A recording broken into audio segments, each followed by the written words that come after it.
sadness in a sea of stolen words, broken and shattered. What mattered means no more. In a time shaken by thunder, wonder is the seed of life foregone, crippling under. What happened to us all? We fade, pulled back into the shade.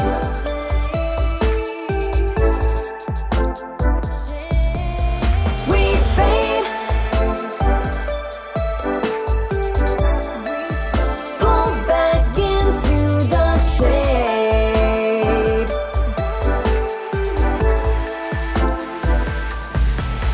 Just fade away, locked into a memory. You can't save the day.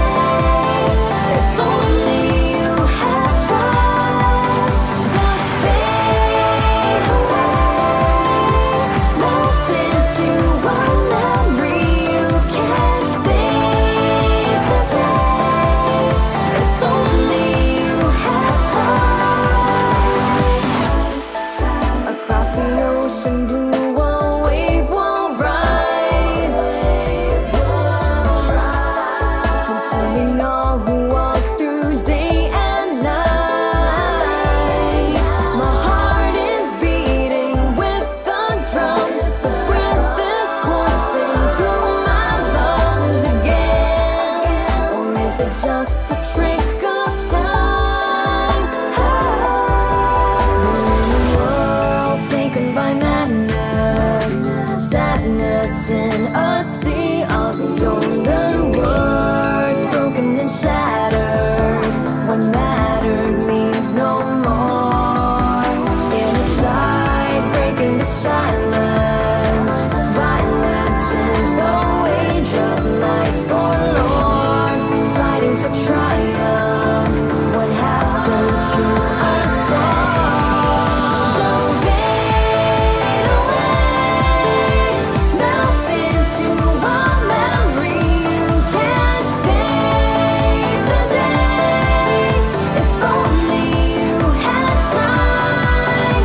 Just fade away, melt into a memory. You can't save the day. If only you had tried.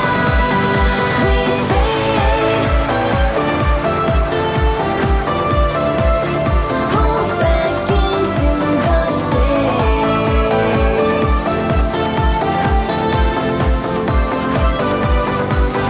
We fade,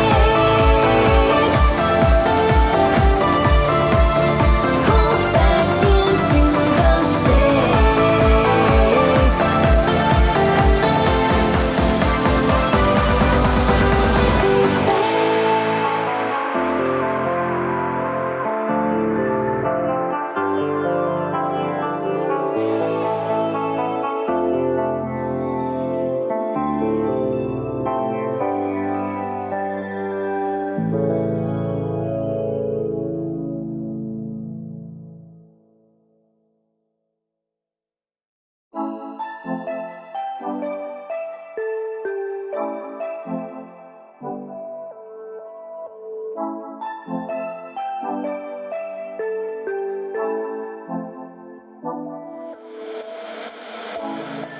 Across the universe, a whisper wakes. Have you been listening for a wind of change? My ears are open, eyes aren't closed. I'm waiting for a miracle again. Have you been calling out my name? Oh. We're in a world taken by madness, sadness in a sea of stolen words, broken and shattered. What mattered means no more. In a time shaken by thunder, wonder is the sea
the ocean blue, a wave will rise, consuming all who walk through day and night. My heart is beating with the drums, the breath is coursing through my lungs again. Or is it just a trick of time? We're in a world taken by madness, sadness in a sea of stolen words, broken and shattered. What mattered means no more.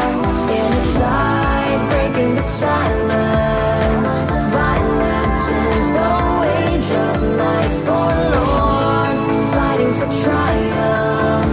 What happened to us all? Just fade away, melt into a memory. You can't save the day. If only you had tried. Just fade away, melt into a memory. You can't save the day.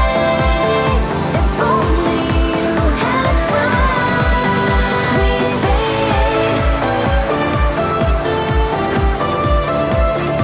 pull back into the shade.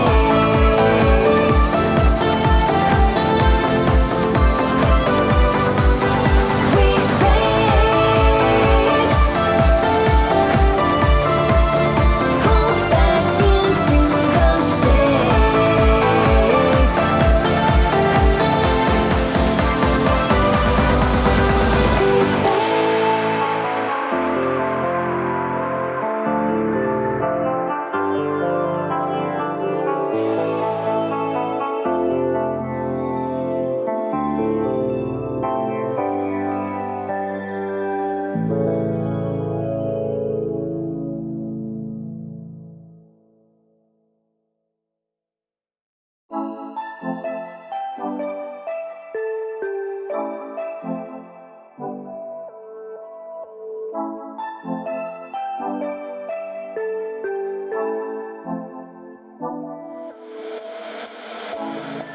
Across the universe, a whisper wakes. Have you been listening for a wind of change? My ears are open, eyes aren't closed. I'm waiting for a miracle again. Have you been calling out my name? Oh. We're in a world taken by madness, sadness in a sea of stolen words, broken and shattered. What mattered means no more. In a time shaken by thunder, wonder is the seed of life forgone, crippling under. What happened to us all? We fade. Check. Hey everyone, how's it going? It's Claire.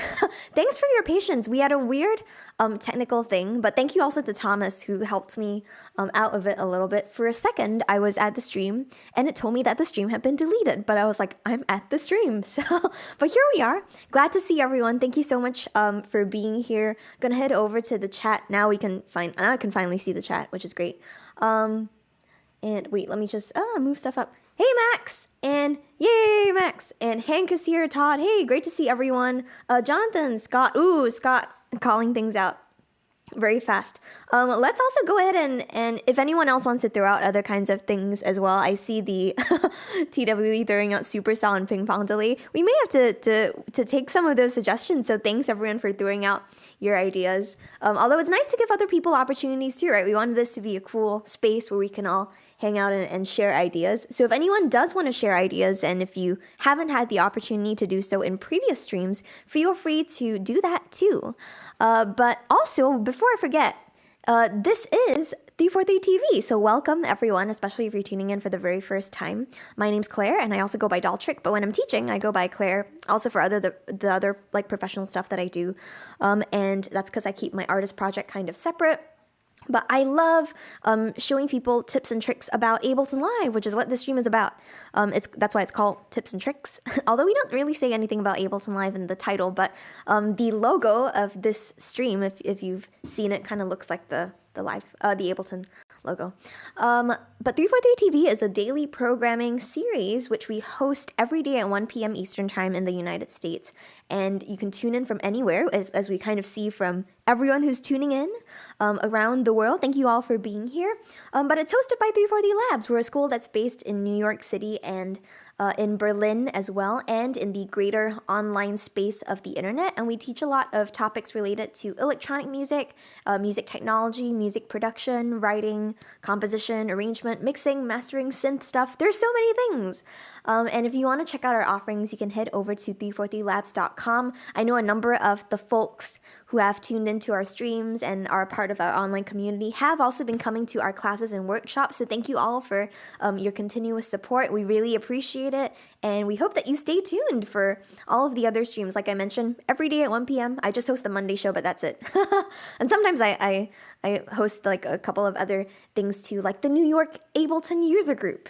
That's something that I also do host via 343 Labs as well, which is really fun. We have an upcoming one in November too.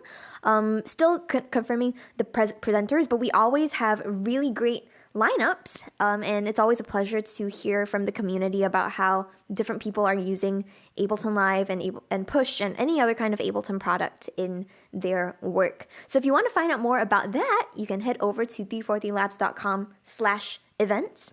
But otherwise, today's topic is live synth playing 101. And you might have guessed from the trajectory of the streams that I've been doing for I think the last 2 or 3 weeks or so, maybe this is the third week, that the focus is a lot on live performance stuff. And I think it would be, it's funny, I've been not joking, but I've been discussing with a lot of friends about how this is kind of a very strange time for live performance, just because there aren't a lot of live performances happening because of COVID, but they're coming back. I think we would be underestimating ourselves if we thought that, performances would just completely die out, because obviously people are streaming. People are starting to do things like drive-in concerts, which, it does have a different feeling, but we're trying to be innovative, right? And we're coming back. So I think all of these things related to live performances and live music are still very relevant. It's just a matter of how artists and people in the industry are able to think creatively and think out of the box to get things going. So that's the focus today. We're going to talk about live synth playing, which is a little bit different from a couple of the other live techniques that I've mentioned previously. I think we focused on live looping 2 weeks before. And then we also talked about live FX processing or effects processing, depending on how you want to say it, last week as well. So this is kind of like one of the few main branches of live electronic music performance that I think of.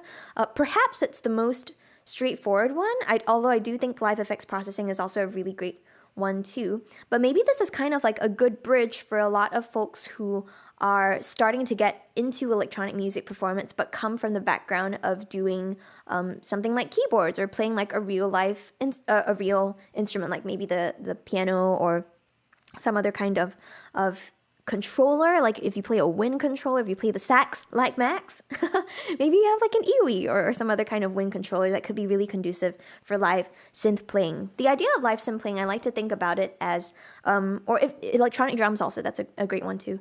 I like to think of it as being something like a really good opportunity in your live set to showcase something that you don't necessarily want to loop or layer on to maybe a performance that you're building, but you're just enjoying the moment. I like to think of it as an opportunity for improvisation if you do want to improvise, or an opportunity to just, play some stuff live and engage with your controllers and your performance system in that way. So as usual, everyone, if you do have questions, please leave them in the chat. Max, Iwi, yay, Iwi friends. Everyone to put you on the same page. Iwi is EWI, which stands for Electronic Wind Instrument, and it was first developed by Akai. And I may have to confirm this story, but I do believe that historically it was invented, or the premise of it being introduced was because Michael Brecker, who's an amazing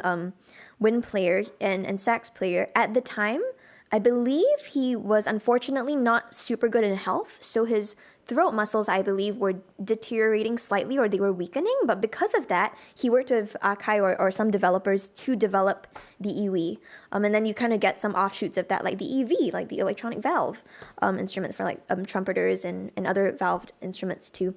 Max, want to see the MIDI sax? It's interesting. It's actually kind of like it's a little more like a MIDI clarinet, I guess, but if anyone has heard of the Silphio before, that's the wind controller that I play, and I may actually be adopting another one soon. I've been working with another company that makes wind controllers to test stuff out, so we'll see what happens. That's like something to look forward to. In the meantime, let's get started though. I'm gonna go ahead and use this live set that kind of was a little bit related to what we did last week with the instruments and the different kinds of sound palettes that we had. But cool, we had a couple of things that were suggested. Cool, Scott said 130 BPM, so let's do 130 BPM. But I think I might want to ask someone else for a key. So if someone else wants to give a key, let's go ahead and get a key from anyone else in the chat. But let's start programming some stuff in first. I'm also just going to use my mouse to click around for this, maybe just creating a simple, let's do like a breakbeaty style pattern. Let's do one, and where's the clap? There we go. So we've got this going. And you know what? Let's half time it. So let's do some hat stuff. Maybe not the closed hat. Maybe something else. Or maybe the closed hat. But let's do it in eighth notes. Cool. Let's maybe just add like occasional open hi-hats here and there. So, yeah. Let's do that. Nice. So if anyone wants to suggest a key, cool, let's do F minor. Thank you for that. Let's get some chords going over here. And for this, we're going to use the MPK Mini. So what I'm going to show you today is some live synth stuff with two main different kinds of controllers, not because and you know, people have different ways of organizing controllers, but when I'm using performance controllers with Ableton Live in the context of live synth playing, I like to think of them in two veins. One of them being not super, what's a good way to put this without seeing as if I'm doing shade? Not super integrated with live, which could be a good thing. So you may have to do more manual stuff. So an MPK Mini is an example of that. And then we'll take a look at Push, which has a remote control script or a control surface script. And because of that, it integrates a little bit more nicely with live to be able to do things like live synth playing. So we'll take a look at these two. We're going to start with the MPK Mini, and then the second half, I'll probably move over to Push. But let's just get started over here. Let's record some kind of chord progression in F minor, maybe a simple to...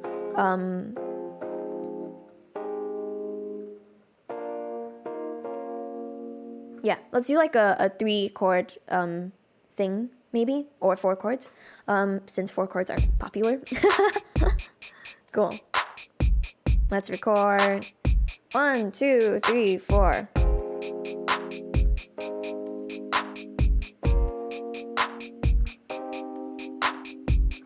There we go. Let's look out of them. Let's extract the bass from it by taking all of these notes and removing some of these, dropping the rest down an octave.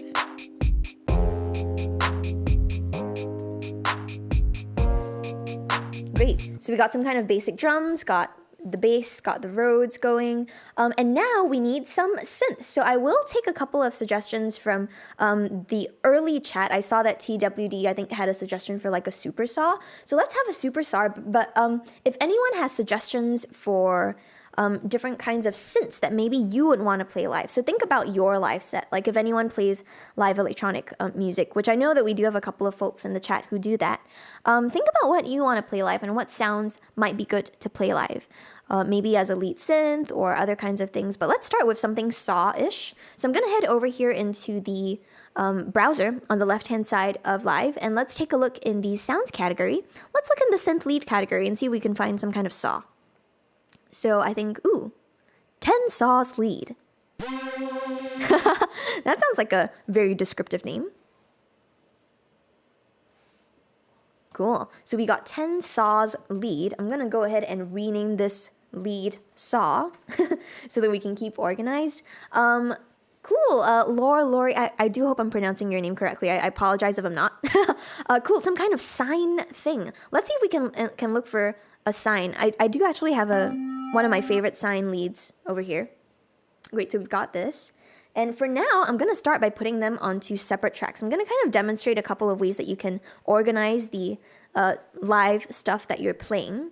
And anyone else want to throw some stuff out? Ooh, Sandy303! Hi! How's it going? Cool. Let's see if we can find like some kind of 303 thing. This time what I'm going to do is type into the browser. Let's see if we can find a sound. Ooh, nice.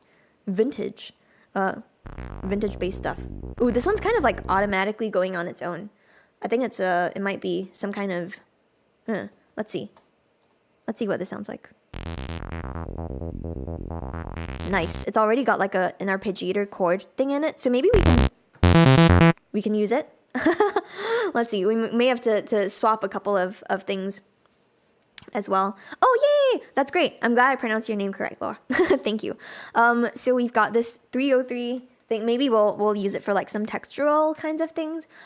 It's interesting. I sometimes when I mention live synth playing, people either automatically mention this or they don't mention it at all, and that's finger drumming. It would be really cool to do some kind of finger drumming thing. So let's go ahead and maybe look for some kind of percussive type of situation. I may or may not have a kit already programmed in. Otherwise, we can always just use any of these kits that we have, maybe for some additional things. And you know what? Maybe an 808 core kit is a good option for some of the higher percussion. Like you can never have enough cowbell, so that's always a good takeaway. So I'm kidding, or I'm not. But let's call this perk because I want to use like the higher elements for perk as well. And let's also bring down their volume so that we don't kill our ears. We want to make sure that we're protecting our ears as well.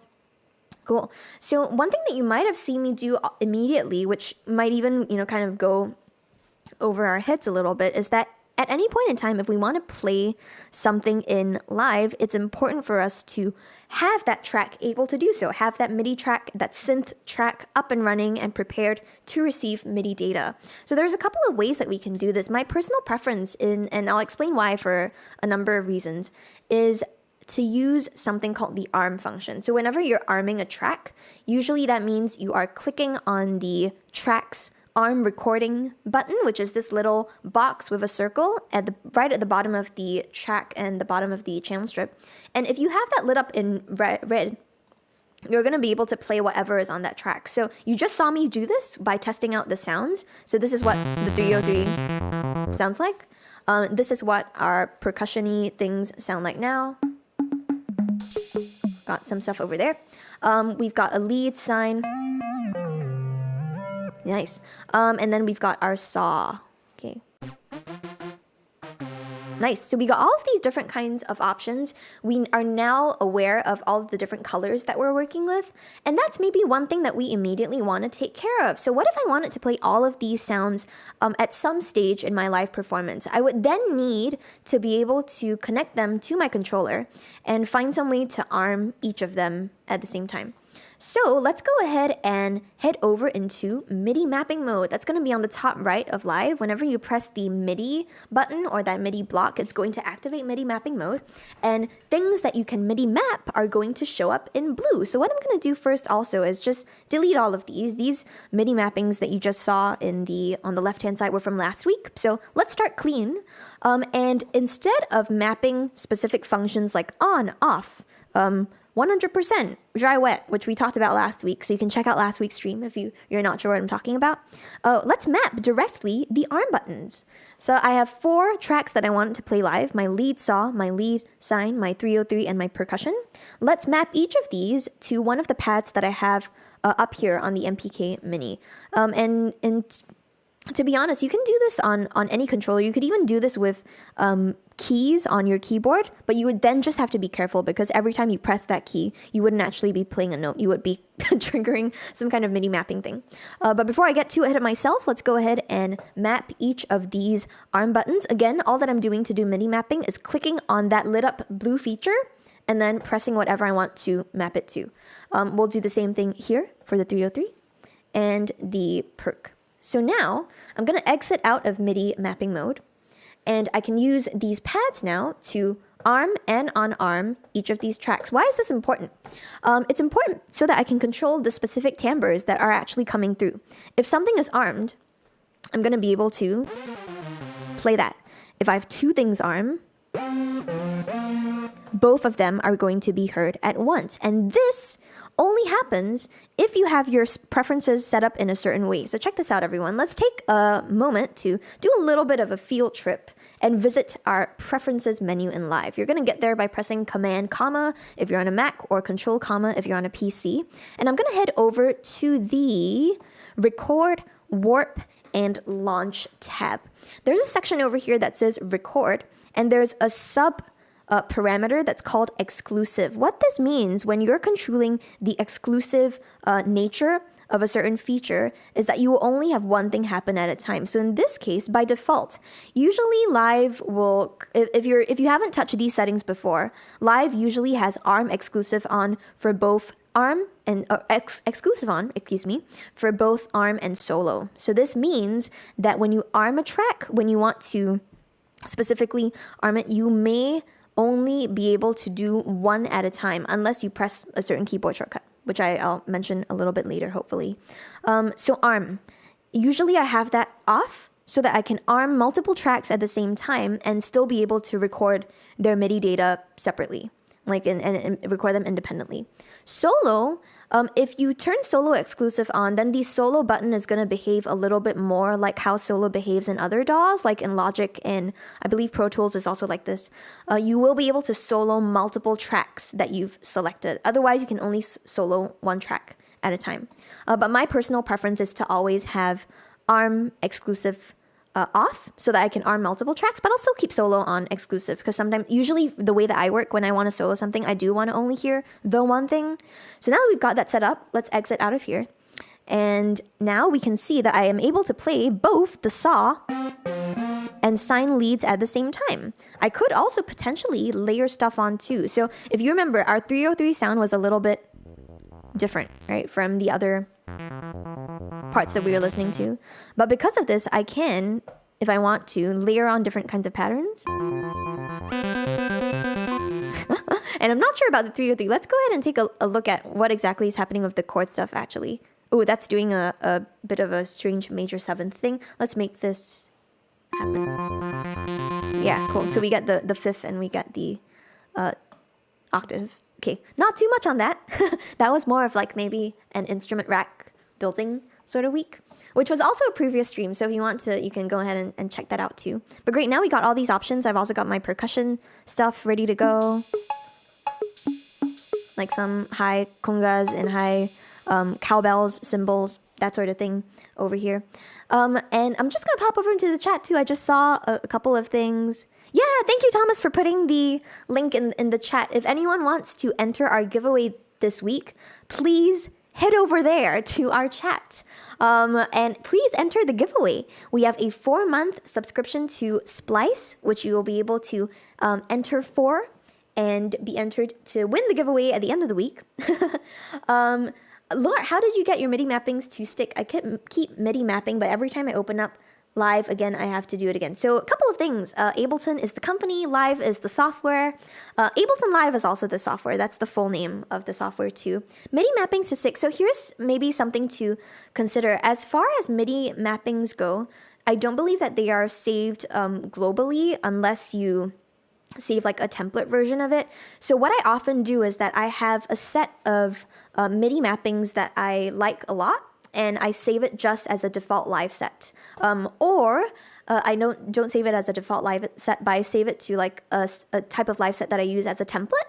So every time I want to access that group of MIDI mappings, I can just open it up.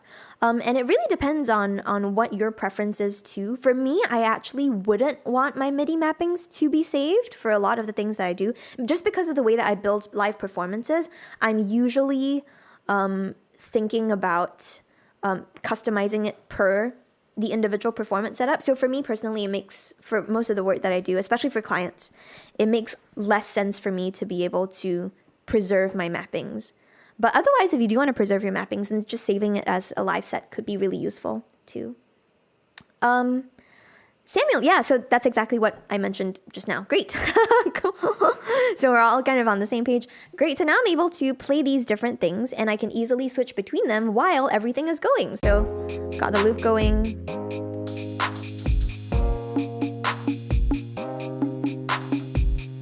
Now, here's something else to consider too. I don't know about you, but like, maybe something that kind of always throws me off a little bit is when I press a button and the sound doesn't actually automatically come. What does that mean? It means that there's some kind of time difference between when I press on something and I give a command to my controller or whatever I'm using to play a sound, and the time that the sound is coming back to me. And that's something that we usually call latency. That's the difference in time between when you're giving the computer a command and when the computer is executing that command. So that setting is something that you can change in your preferences as well. So let's head back to our preferences too. Let's go back here, and instead of being in the record, warp, and launch tab, we're going to be in the audio tab.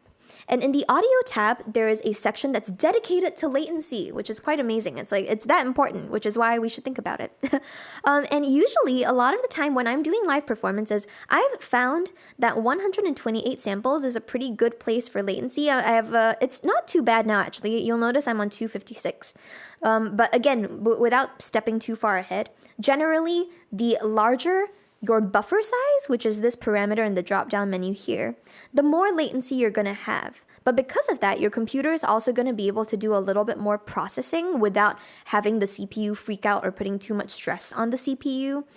So generally, when you have a larger buffer size, I like to reserve that for things when I'm mixing, for example, when I'm using lots of plugins, especially if they are very CPU-heavy plugins. But for live performance settings, I quite enjoy having it at either 128 or sometimes 64 if I can manage it and if my CPU can handle it. Also depends on how many things I'm running, because right now, for example, I'm streaming, so that's why it's not super conducive for me to have it at 128. So I've found that 256 is my sweet spot-ish for this. So that's why I have it there. If I were to set this to 2048, for example, so 2048 samples, there would probably be so much latency that I wouldn't even be able to play anything remotely coherent. So that's just something to consider. It does depend on your CPU and your computer's capabilities too, like how much RAM you have, how much empty space you have on your computer. People forget that that's also something that can affect the performance of your computer. Like the more empty space you have, the better, really. So that's something that you might want to consider as well. Let's go ahead and close out of the preferences, but that's always something to keep in mind. I think I'm going to keep it as I have right now. But I'm also going to play some stuff over here. Now, one thing that I would like to think about also, though, is what if this lead sign, so this type of sound, and the saw, like I did actually like how they sounded layered. If I arm both of them,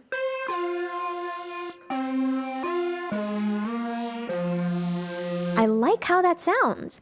So maybe instead of having them on separate tracks, especially if I intend to have them play at the same time, it might be in my best interest to just consolidate a bit of my space, my real estate. And instead of having them on two separate tracks, let's put them onto one track. Let's put them into an instrument rack. So that's what I'm going to do. I'm going to use the saw track, and instead of making it be lead saw, let's just make it lead. So renaming it, Command R or Control R is your keyboard shortcut for that. And with the 10 saws lead, let's put it into an instrument rack by pressing Command G or Control G.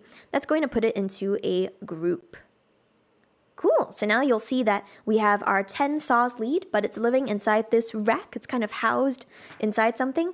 Let's go ahead and open up the chains list. This is something that I've brought up in previous streams as well, so it won't explain too much of it because we should have a general idea of how it's working.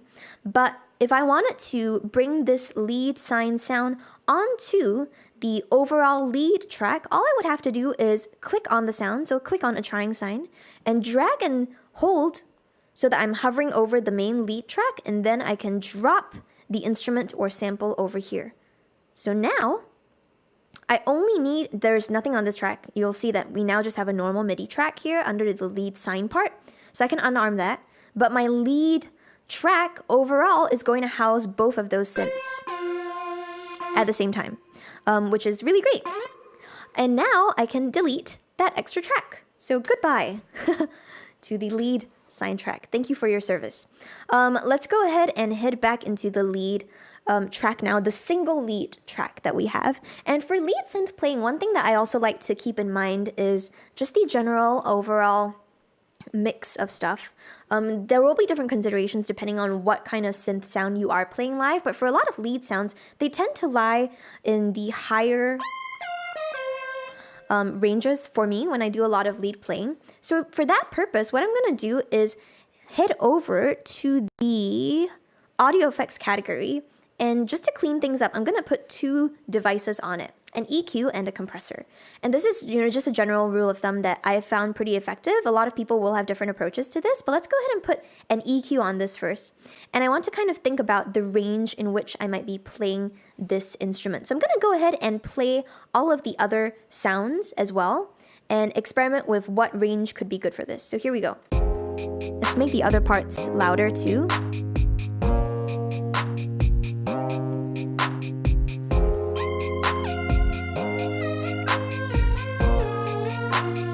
Cool. So that's a pretty good range. I do think I want to rebalance the parts a little bit too. So cool. I know that this is the range I want to play my lead in. Let's head over to the rack itself, the chains list, and I think I want a little bit less of the saw's lead because it's a little bit brighter, a little bit buzzier since it's a saw.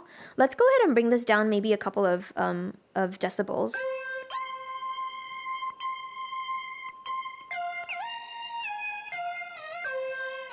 And I think that's a little better now, so I'm going to keep it as it is. Let's also just bring down the level overall. Generally, for sounds that are a little bit brighter and higher, you can afford to bring them a little bit down in volume because they will be more easily picked up by the human ear. If anyone knows like the Fletcher-Munson curves, you'll remember the thing. You should, if anyone hasn't heard of it, I highly encourage you to look it up. You don't have to, but it explains a lot about the human ear and why we react to certain kinds of frequencies, especially in like the 3K range too. But here we've got our EQ, and one thing that I was noticing when I was playing these sounds was that really most of the sounds that I'm focusing on are above this section over here. So because of that, what I'll do is put a high pass filter in, which is going to let high frequencies pass through, and let's cut out the low pass through, and let's cut out the low end. So now we've got this. That line that I just played kind of reminded me of deadmau5 for some reason. I love deadmau5. So great. We've got a little bit more of a cleaner sound. We might also want to compress this a little too. So let's head over here and we'll just bring the compressor threshold down. Not going to change too many settings. I feel like that would be its own thing as well, but let's see. Just so we can catch a little bit of that attack and maybe catch some of the effects also. You'll hear that there's a nice reverb going on at the end. So great, we've got that in control now, and we're ready then to be able to immediately arm the track whenever we need to, and we'll have access to these two layered sounds together. We had a question. Is it different how to connect the Ableton between the kind of analog synth with digital synth stuff? It will be a little bit different because if you think about it, Live is a type of software that handles both MIDI and audio. So a kind of analog synth, like in the real life world, would be something that you have to do with an audio interface. But if you're playing a digital synth with MIDI, then that would involve a MIDI controller. So I do think that that's kind of like a separate thing on its own. This is really more live synth playing within a DAW using the existing MIDI capabilities. But I did do a stream a couple of weeks ago about hybrid home studio setups where I talked about involving different kinds of audio in play. So if you want to check that out, it's also on the 343 Labs YouTube channel, and it should shed a little bit of light on how to get analog sounds from like actual synths, physical synths, into your computer. But yeah, that's a good question. And if anyone else has questions, please feel free to leave them in the chat. So we got this here. We've got the percussion stuff going too. And now, I have a problem. What's my problem? Many problems, but I have a problem because if you remember what happened just now, the place where I was able to access my percussion stuff was in a lower octave, just because a lot of drum racks, when you've got them programmed, they tend to start at the note C1, which is over here, and then you kind of work your way up with all of the different kinds of percussion sounds. So over here, for example, and you've got like 16 different options for that. I'm also going to click on the percussion track. I realized that I wasn't there, which is our 808 chord kit track. And yeah, so this is it's not necessarily a problem, but it's something that we're noticing. If I want to, for example, play my higher lead synth over here, in this higher range, and then I immediately switch over to playing my percussion track, I'm not going to hear anything. And that's because my synth, my drum synth stuff, so my drum rack stuff, is all the way at the bottom. So one way that I like to kind of tidy this up is to think about the use of MIDI effects. So there's a really great MIDI effect that's called pitch in Live, and that lets you drop down the octaves of different things, or also raise the octaves and even do it by specific semitones and things like that. So not just octaves. But what I think I would like to do, and what I've noticed also, is that whenever I'm playing the drum stuff or the percussion stuff, I'm in one octave lower on my keyboard. Like I'm pressing the octave button and it's going down one octave. And whenever I'm doing the synth stuff, I end up doing it in one octave higher. So what I'm going to just do is be neutral. I'm going to set my MPK Mini to the normal octave that it's in, but instead, on the lead track, we're going to grab the pitch device, drag and drop it onto the lead track, and have it be up by 12 semitones. So again, we're just dragging and dropping the device onto the lead track, and we're going to boost it up by plus 12 semitones. So now, I'm not changing the octave transposition on my MIDI keyboard, but I can still play the higher sounds. And let's just do the same thing for the percussion stuff, but instead of up by one octave, now we gotta drop it down, so minus 12. And now we can hop over between these two, and all that we need to do is arm the different tracks. That's all that we need to do to play these different elements. So that's a cool feature about being able to use one kind of device. It's a pretty generic sort of device, and customize it for live synth playing. So now, if I've got stuff coming over top, we've got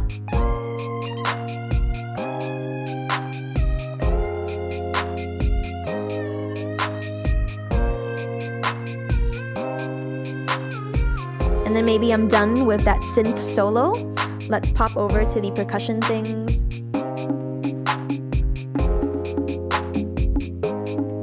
And I can start doing those kinds of drumming situations.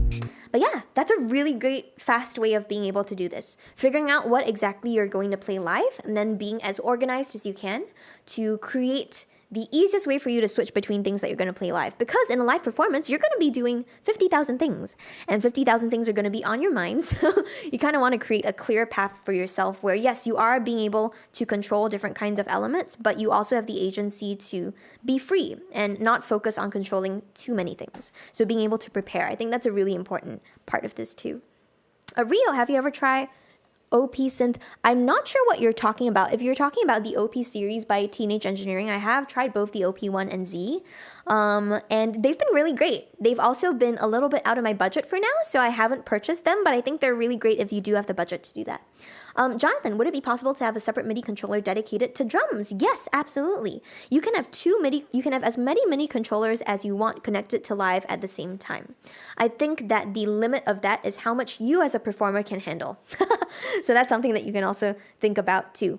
In the case of the this is something that I mentioned in one of my previous live performance workshops, so you can always look at that as well. I think this might be the workshop that's on my own YouTube channel. I talk about live performance stuff where I mention having different controllers. So I do speak a little bit more about that, I think, over there. And I've been doing quite a lot of things recently, so my mind's a little bit frazzled on exactly what happened at which event. But definitely you can have different controllers connected to the same computer. Usually when I do my live performances, if you've ever seen any of my YouTube videos, you'll see me have I think 5 or 6 controllers connected at once, and there's a lot of preparation that goes into that, so it's not as easy as this, but it's always a good start to get one controller going, understand how it works, and then once you've got that knowledge and how to manipulate MIDI, you're pretty much set for everything. So this arming situation, you might have seen that, yes, in this case, we had to manually dedicate buttons to be able to arm things, unarm things. A really great example of a controller that does not need you to do this is the push, or push, not the actually, just push. So let's take a look at push. I'm going to unplug my MPK Mini because we don't need it anymore. And I'm going to put it to the side over here. And then I'm going to plug push in and we'll get it up and running. And while I'm getting push up and running, let's just see if anyone else has questions. Ooh, Samuel, should I buy an audio interface for a Mac? That's a great question. I think it really depends on how far along you are in your journey in music making and how serious you are. If you are just getting started, I would say that a priority, since you are using a certain kind of software, is to be familiar with the software. If you're at a stage where you think that you would like to perform stuff and or have better quality audio, like you've kind of hit that brick wall, if you will, the metaphorical brick wall, if you feel that way, then I think an audio interface could be an excellent investment. But it's absolutely not necessary if you are just starting out. And I think it's good to have an external device also as your external audio interface and sound card if you have a computer that might not be so good with CPU stuff.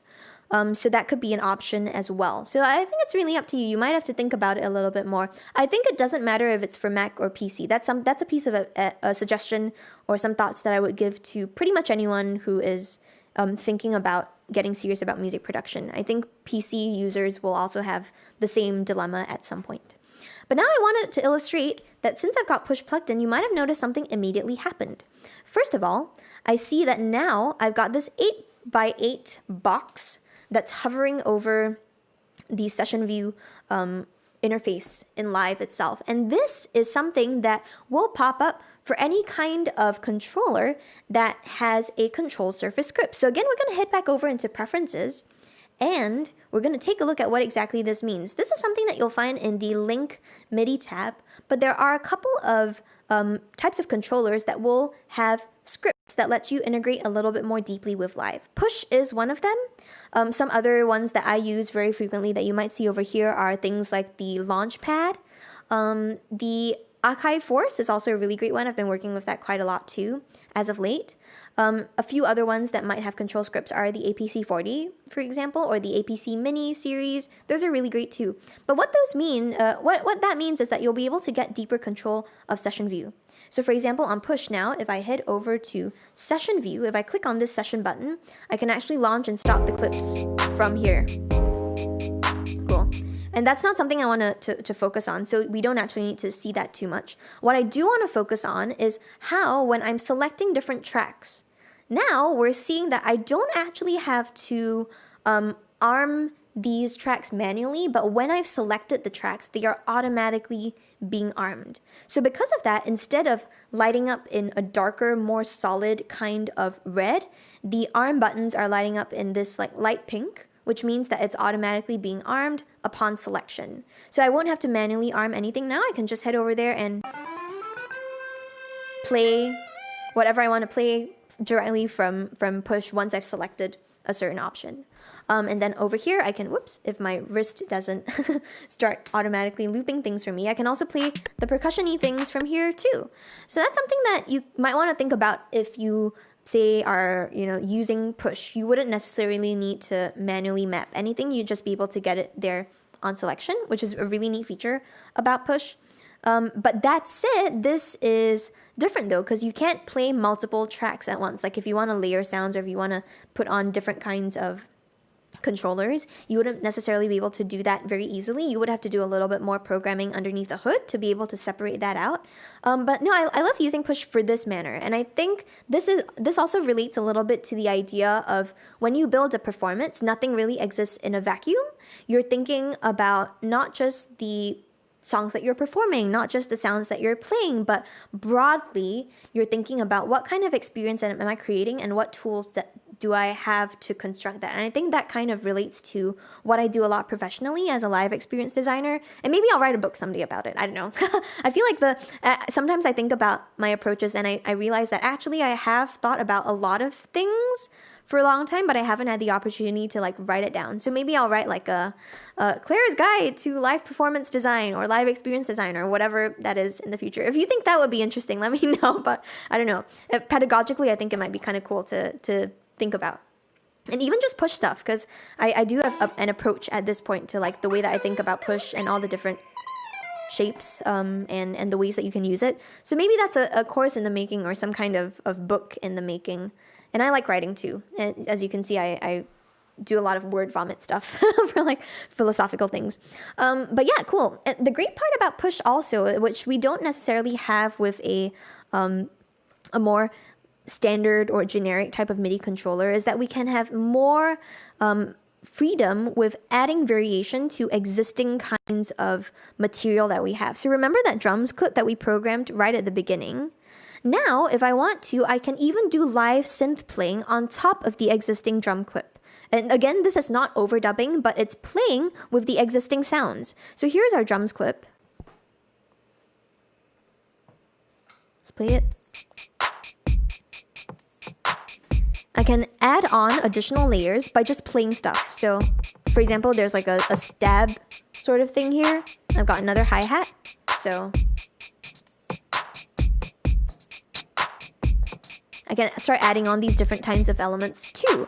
And I don't have to overwrite the clip. I can just play over it. So that's something else that I like a lot about Push that you might not be able to do as easily with a controller, because you would still have to set something up separately to arm that track and then play over that track. And if you did want to overdub stuff, you wouldn't be able to do so easily. For example, now if I'm playing this clip and I want to be able to layer over it, I can just press the duplicate button, which will duplicate the clip and put it in a new scene. And then I can start overdubbing.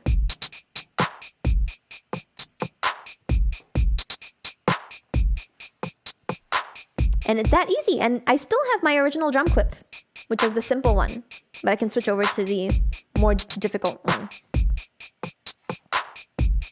Cool. So that's something that I think is interesting to consider. Depending on your system and depending on your controllers, you will also find that you will develop your own approach to it too.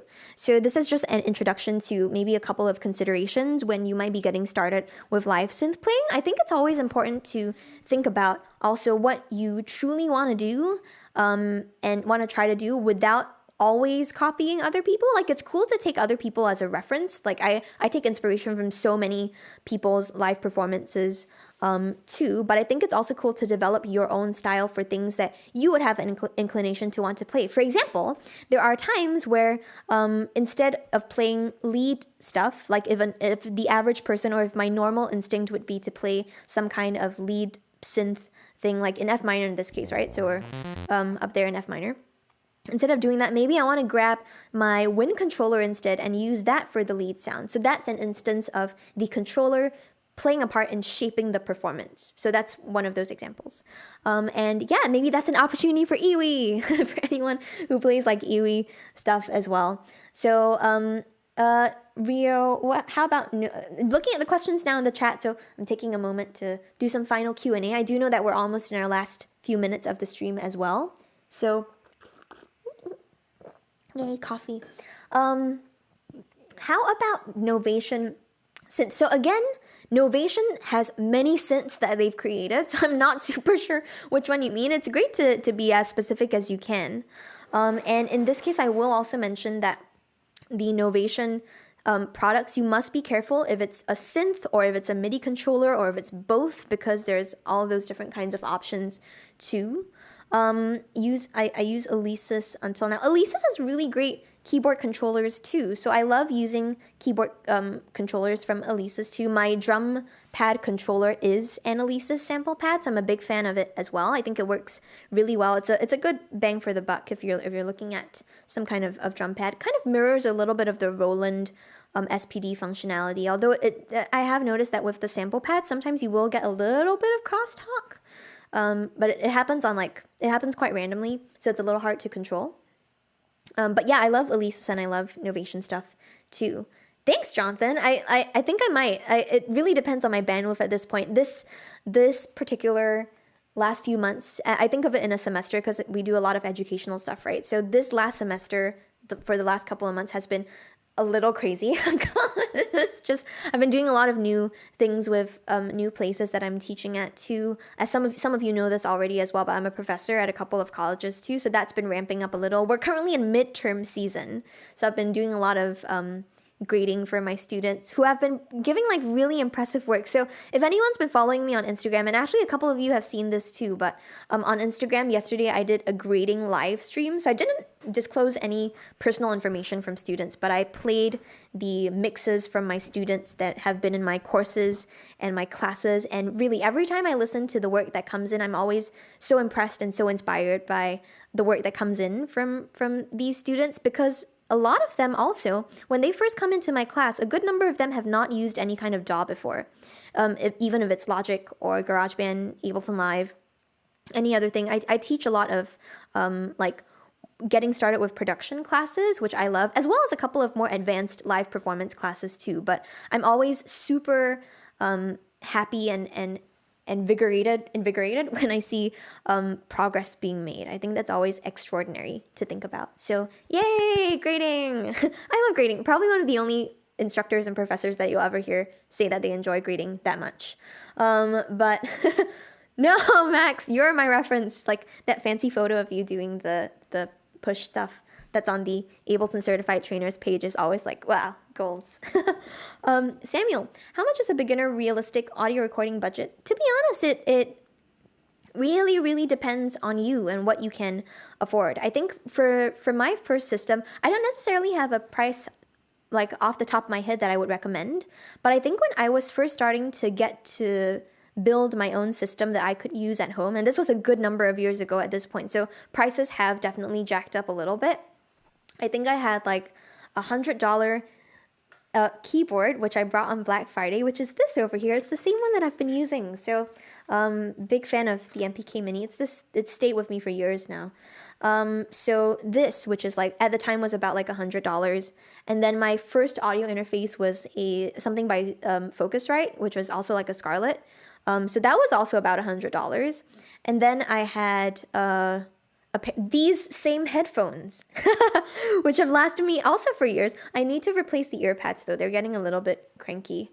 The Audio Technicas. And I think at the time I also did buy it on Black Friday. So it ended up being really significantly cheaper than the usual. So I think all in all, maybe that was about $300 or $350 with all the discounts in consideration.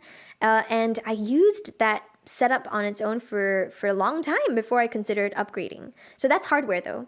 Software I did purchase through my school at the time, and I had some educational discounts. So again, a couple $100 for Ableton Live, and or for Logic, which is actually cheaper.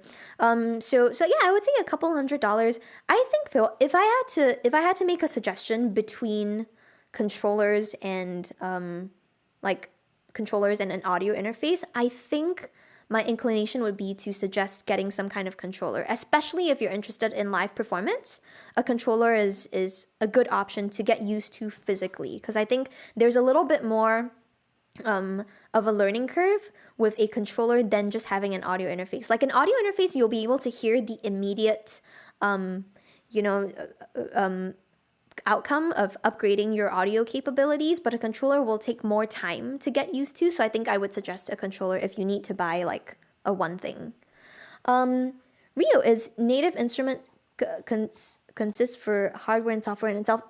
So I think I know what you're asking. I think I'll try to answer it the best that I can.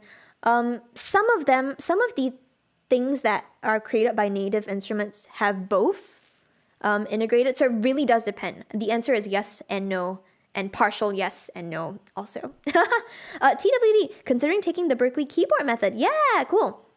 Honestly, some of the Berklee courses online are really great. If you can, TWD, and if you're thinking of looking for a teacher, I would highly recommend taking a keyboard course by Ross Ramsey. He was my professor when I was in Berklee, and he teaches with Berklee Online, and he's more of a keyboard player first, but he also has a knowledge of Ableton Live and lots of other DAWs. So he was one of my favorite professors because he had that kind of hybrid knowledge. As I mentioned, I went in as a piano principal to Berklee when I was there as a student, and I loved taking Ross because he understood the technology part, and it wasn't like, other teachers who I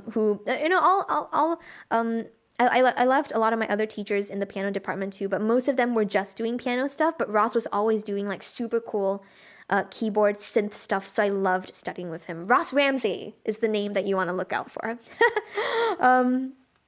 Novation 61 SL Mark III. So I haven't actually tried that. I'm not sure, though I can say that if it might be worth testing out. The keyboard that I have at the moment is the Launch Key series from Novation, and I have been enjoying that a lot just because of the integration with Ableton Live. So unfortunately, I can't advise too much for that TWD, but it might be nice testing it out if you have the opportunity to. Cool. So actually, the stream has ended. I just totally looked and I saw that we were going over time. But thank you so much to everyone who's been tuning in. I know there were a couple of other questions, so I'll just do a lightning answers for them. Samuel, dynamic or condenser for sampling? iPhone.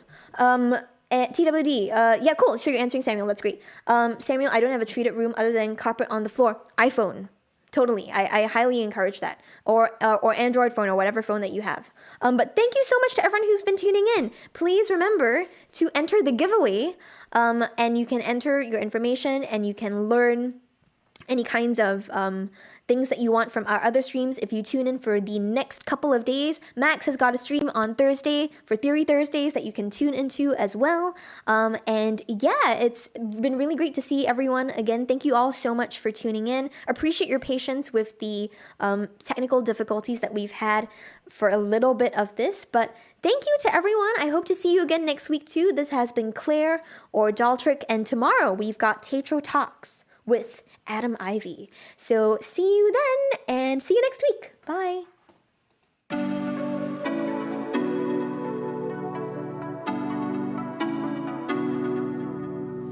Knew right from the beginning we make the wildest animals.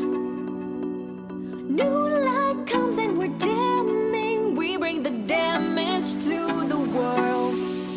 But if it's human nature, I can't help myself. Oh, and if it's complicated, they just wanna yell. Oh, won't you hear me? Won't you hear me, please? Won't you hear me, please?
if it's complicated, they just wanna yell. So sister,